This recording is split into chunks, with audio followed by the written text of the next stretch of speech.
সরকার পতনের পর থেকে যেন আরও চাঙা বিএনপি। দীর্ঘ ১৯ বছর ক্ষমতার বাহিরে থাকলেও দলের কার্যক্রম থমকে থাকেনি। এখন নির্বাচনকে সামনে রেখে জনগণকে কাছে টানতে নানাভাবে মাঠে কাজ করে যাচ্ছে দলটি।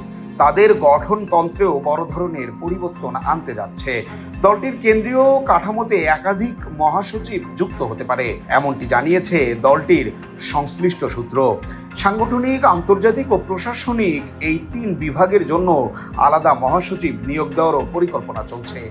এসব পদ নিয়োগ দেওয়ার প্রক্রিয়া জাতীয় কাউন্সিলের মাধ্যমে কিংবা চেয়ারপারসনের সাংবিধানিক ক্ষমতার অধীনে হতে পারে।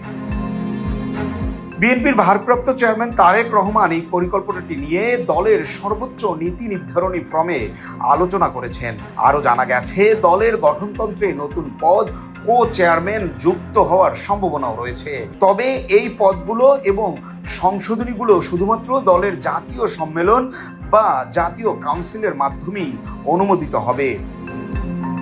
এছাড়া আগামী জাতীয় নির্বাচনে জয়ী হলে সরকার গঠন প্রক্রিয়া, মন্ত্রিত্ব বন্টন এবং শরিকদের মূল্যায়ন নিয়েও দলের মধ্যে আলোচনা চলছে। দলীয় নেতাদের পারফরমেন্সের ভিত্তিতে মনোনয়ন এবং মন্ত্রিত্ব দেওয়া হবে। ইতিমধ্যে দলের হাইকমান্ডে নেতাদের মূল্যায়ন রিপোর্ট জমা পড়েছে।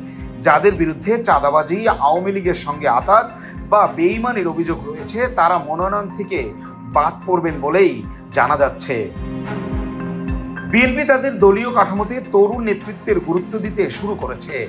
বিভাগ, জেলা, মহানগর, উপজেলা এমনকি ওয়ার্ড পর্যায়ের কমিটিতেও ছাত্রদল এবং যুবদল থেকে উঠে আসা তরুণদের স্থান দেওয়া হচ্ছে। এই পরিবর্তনের প্রতিফলন ঢাকা মহানগর উত্তর বিএনপির আহ্বায়ক আমিনুল হক এবং দক্ষিণের আহ্বায়ক রফিকুল আলম মজনুর ক্ষেত্রেও দেখা যাচ্ছে।